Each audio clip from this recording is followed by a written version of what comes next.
सेवक राम फैक्ट्री में मजदूर था। वह 12वीं पास था। घर की खस्ता हालत के चलते वह आगे की पढ़ाई नहीं कर सका, लेकिन उसका सपना ज़्यादा पैसा कमाकर बड़ा आदमी बनने का था।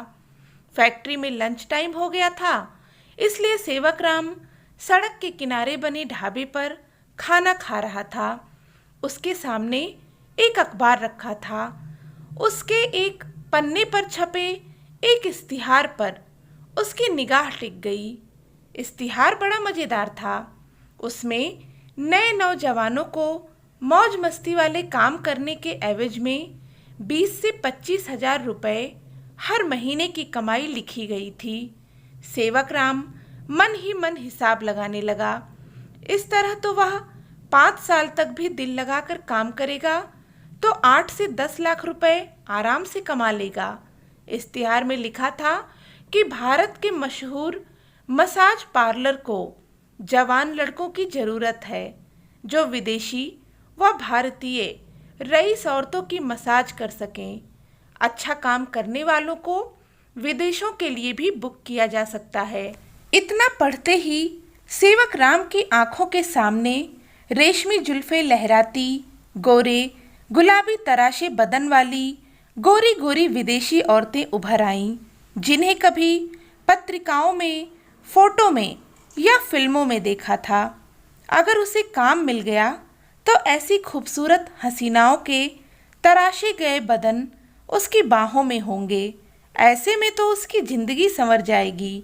फैक्ट्री में सारा दिन जान खपाने के बाद उसे 3 हजार रुपये से ज़्यादा नहीं मिल पाते। मिल मालिक हर समय काम कम होने का रोना रोता रहता है। सेवक राम ने उसी समय इश्तिहार के नीचे लिखा मोबाइल नंबर नोट किया और तुरंत फैक्ट्री की नौकरी छोड़ने का मन बना लिया। सेवक राम सीधा दफ्तर गया और बुखार होने का बहाना बनाकर 3 दिन की छुट्टी ले ली। इसके बाद वह बाजार गया। वहाँ पर उसने 2 जोड़ी नए कपड़े और जूते खरीदे। जब वह बड़े घरानों की औरतों के सामने जाएगा तो उसके कपड़े भी अच्छे होने चाहिए। सेवक राम शाम तक सपनों में डूबा बाजार में घूमता रहा। उसका कमरे पर जाने को मन नहीं हो रहा था। रात का खाना भी उसने बाहर ही खाया। वह देर रात कमरे पर गया। कमरे में 4-5 आदमी एक साथ रहते थे।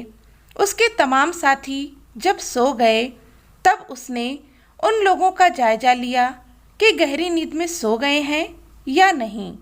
जब उसे तसल्ली हो गई तो उसने इश्तिहार वाला फ़ोन नंबर मिलाया और बात की। दूसरी तरफ से किसी लड़की की उखड़े हुए लहजे में आवाज़ गूंजी, इतनी रात गुजरे कौन बेवकूफ़ बोल रहा है? तुम्हें जरा भी अकल नहीं है क्या? सुबह तो होने दी होती, क्या परेशानी है? मैडम जी माफ़ करना, मैं एक परदेसी हूँ। हम एक कमरे में 4-5 लोग रहते हैं। मैं आपसे चोरी छिपे बात करना चाहता था, इसलिए उनके सोने का इंतज़ार करता रहा। मैंने आपका इश्तिहार अखबार में पढ़ा था। मैं आपके मसाज पार्लर में काम करना चाहता हूँ। मुझे काम की सख्त ज़रूरत है, सेवक राम ने बेहद नरम लहजे में कहा था। इससे दूसरी तरफ से बोल रही लड़की की आवाज़ में भी मिठास आ गई। ठीक है, तुमने हमारा इश्तिहार पढ़ा होगा। हमारे मसाज पार्लर की कई जवान औरतें, लड़कियां हमारी ग्राहक हैं, जिनकी मसाज के लिए हमें जवान लड़कों की ज़रूरत रहती है। तुम बताओ कि मर्दों की मसाज करोगे या जवान औरतों की? यह सुनते ही सेवक राम रोमांचित हो उठा। उसे तो ऐसा महसूस हुआ जैसे उसे नौकरी मिल गई है। उसकी आवाज़ में जोश भर उठा। वह शर्माते हुए बोला, मैडम जी, मेरी उम्र 30 साल है। मुझे जवान औरतों की मसाज करना अच्छा लगता है। मैं अपना काम मेहनत और ईमानदारी से करूँगा। ठीक है, तुम्हें काम मिल जाएगा। बस इतना ध्यान रखना होगा कि उस समय कोई शरारत नहीं होनी चाहिए, वरना नौकरी से निकाल दिए जाओगे। दूसरी तरफ से बेहद सेक्सी अंदाज में जानबूझकर चेतावनी दी गई तो सेवक राम रोमांटिक होते हुए बोला, जी मैं अपना काम समझकर करूँगा। मेरे मन में उनके लिए कोई गलत भावना नहीं आएगी। ठीक है, तुम्हारा नाम मैं रजिस्टर में लिख लेती हूँ। कल दिन में तुम 10,000 रुपये हमारे खाते में जमा करा दो। रुपए जमा होते ही तुम्हारा एक पहचान पत्र भी बनाया जाएगा, जिसे दिखाकर तुम देश के किसी भी शहर में काम के लिए जा सकते हो। उधर से निर्देश दिया गया। यह सुनकर सेवकराम कुछ परेशान हो गया और बोला, मैडम जी 10,000 रुपये तो कुछ ज़्यादा हैं।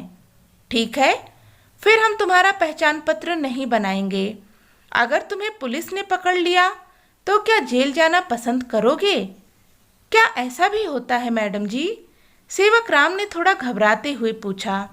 ऐसा हो जाता है सेवकराम जी, ये पर्दे में करने वाले काम हैं, पुलिस पकड़ लेती है। बोलो, क्या तुम पुलिस के चक्कर में फंसना चाहते हो?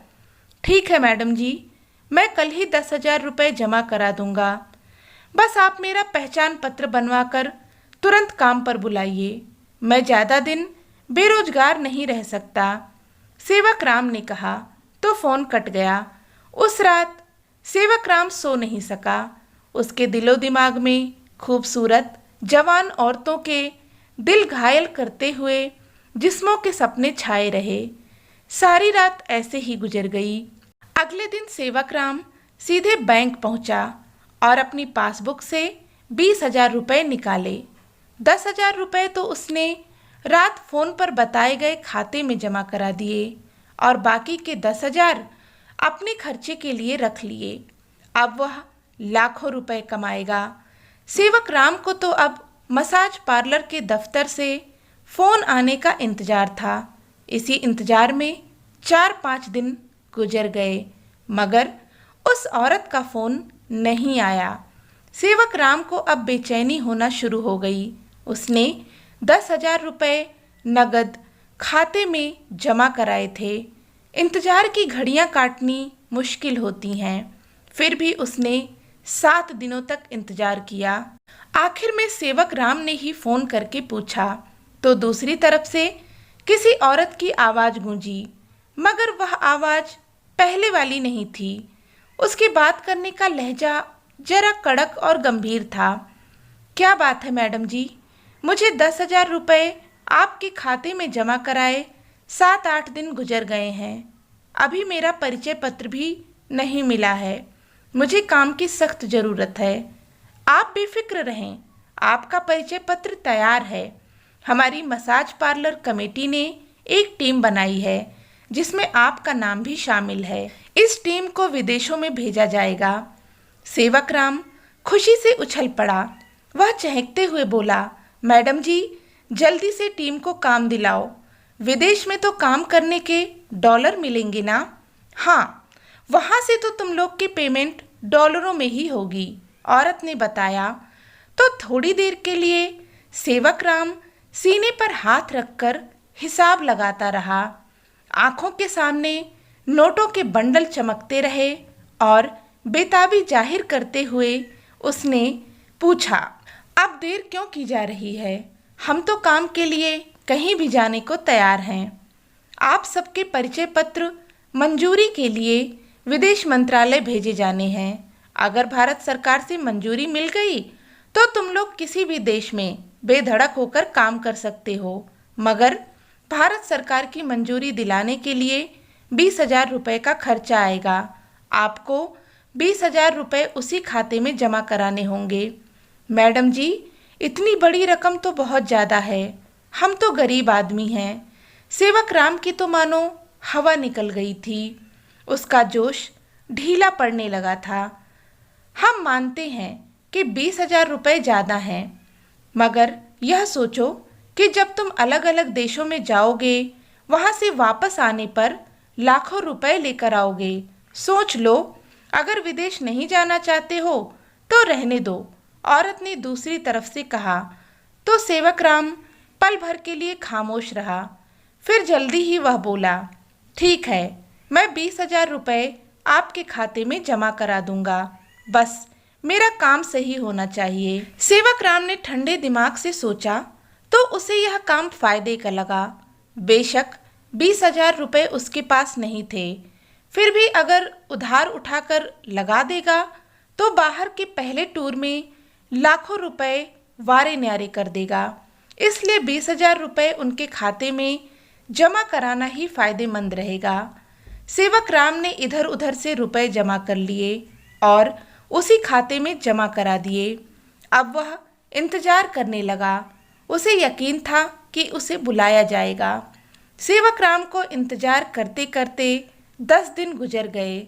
सेवक राम के मन में तमाम तरह के ख्याल आ रहे थे। वह इस सोच में था कि दफ्तर वाले खुद फोन करेंगे। वह महीने भर से काम छोड़कर बैठा था। जमा पूंजी खर्च हो चुकी थी, ऊपर से 20,000 रुपये का कर्जदार और हो गया था। काफी इंतजार करने के बाद सेवक राम ने उसी नंबर पर फोन किया तो मोबाइल बंद मिला। काफी कोशिश करने के बाद भी उस नंबर पर बात नहीं हुई। उसके पैरों के तले जमीन खिसक गई। वह उसी पल उस बैंक में गया जहां अजनबी खाते में उसने 30,000 रुपये जमा कराए थे। वहां से पता चला कि वह खाता वहां से 500 किलोमीटर दूर किसी शहर में किसी बैंक का था। अब उस खाते में महज 4 रुपये और कुछ पैसे बाकी थे। सेवक राम थाने में गया, लेकिन पुलिस ने उसकी शिकायत लिखने की जरूरत नहीं समझी। थक हार कर वह कमरे पर लौट आया। विदेशों में जाकर खूबसूरत औरतों की मसाज करने के एवज में लाखों डॉलर कमाने के चक्कर में सेवक राम ने अपनी जमा पूंजी गंवा दी।